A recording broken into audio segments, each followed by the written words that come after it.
membicarakan isi dalam kitab berencong ini karena sebab musabab yang pembawa kitab berencong ini sudah jelas lawan kita. Awal mulanya adalah Datuk Nuraya. Datuk Nuraya itu membawa kitab, ditaruh kitab berencong ini di butah. Di butah itu artinya jaka bahasa itu di suatu wadah.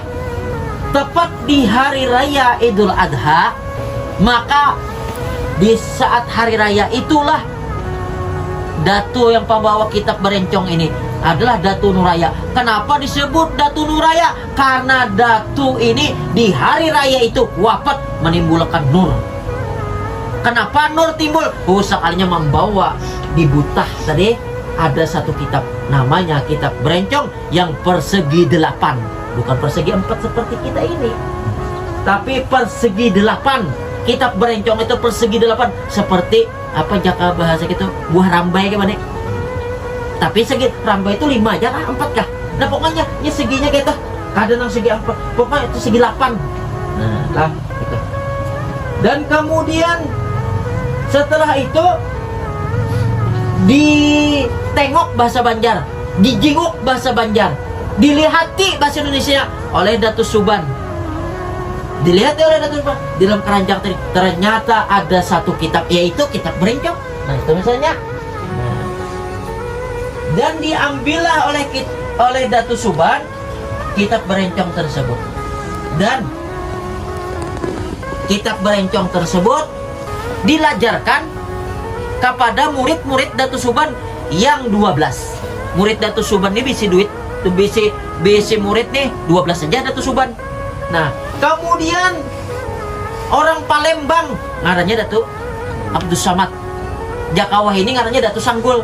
Nah, datang dari Sumatera itu berlayar sebelum datang ke Borneo atau ke Kalimantan ini, Datu Sanggul atau Syekh Abdus Samad itu tersebut dari Palembang tadi itu mendapat wangsit apa jaga itu petunjuk apa nih.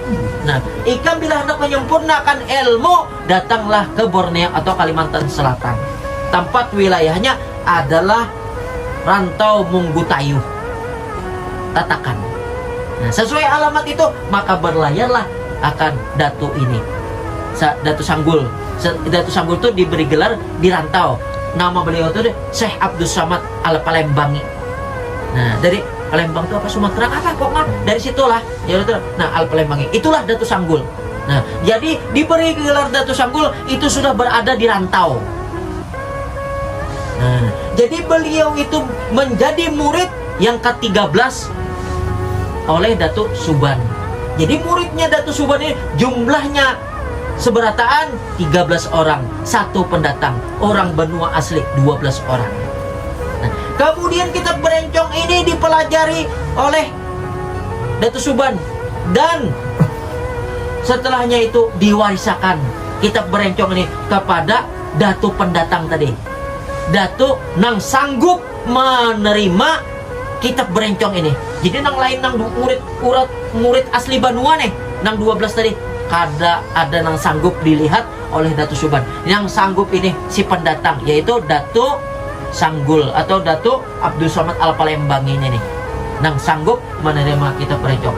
Tapi beramanat akan daripada Datu Suban, wahai muridku yang 12, kalian jangan merasa kucil hati, jangan kalian merasa kecewa, jangan kalian jakatu gundah.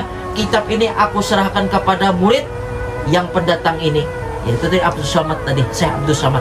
Nah, diserah. Tetapi juriat kalian semua orang nang Kalimantan gitu kisahnya lah, artinya tuh nang murid nang 12 tadi dulu, artinya Datu Sanggul inilah penerus aku, dan kalian bilanya hendak minta petunjuk ilmu kitab berencong maka batawasulah kepada Datu Sanggul, maka datanglah akan Datu Sanggul memberikan bimbingan ilmu yang disebut dengan kitab berencong tadi isinya.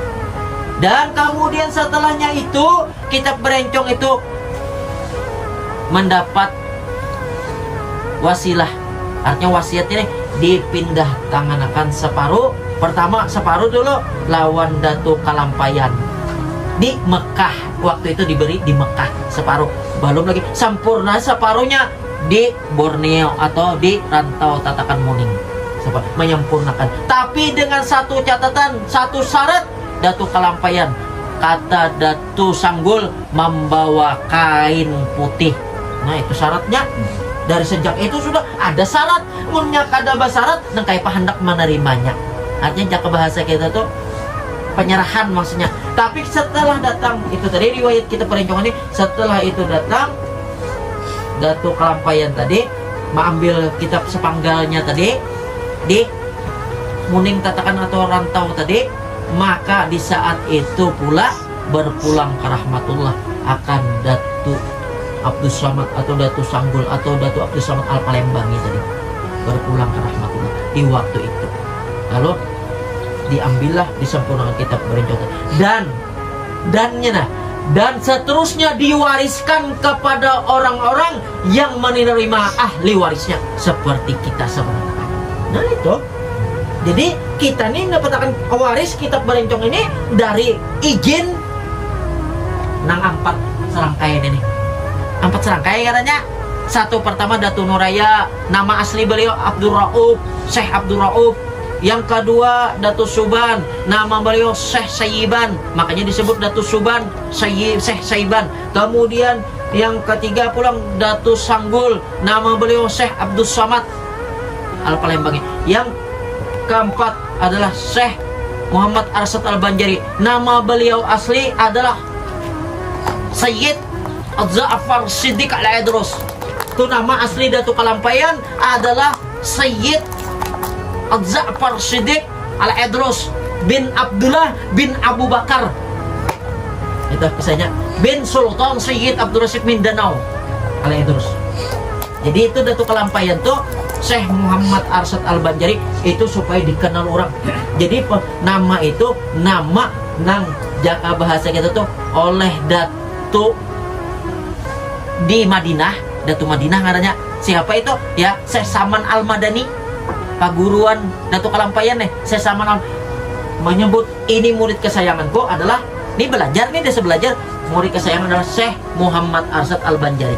Nih siapa mantu? Itu adalah Datu di negeri Madinah, Syekh Saman Al-Madani menyebut ini Syekh Muhammad Arsad Al-Banjari ini adalah murid kesayanganku, murid nang pintar, murid nang cerdas, dan murid nang nomor 1 rankingnya. Nah itu kisahnya. Dan ini adalah wali kutub. Nah pulang. Jadi intinya, dan kemudian siapakah penerusnya? Penerusnya itu yang memperoleh kita berikan orang-orang yang diizinakan dan orang-orang yang mendapatkan hidayah untuk melangkah menuntut ilmu, di mana di situ dipelajarkan isi kitab berencong tersebut. Jadi alhamdulillah, sungguh sangat berbahagia, sungguh sangat beruntunglah kita.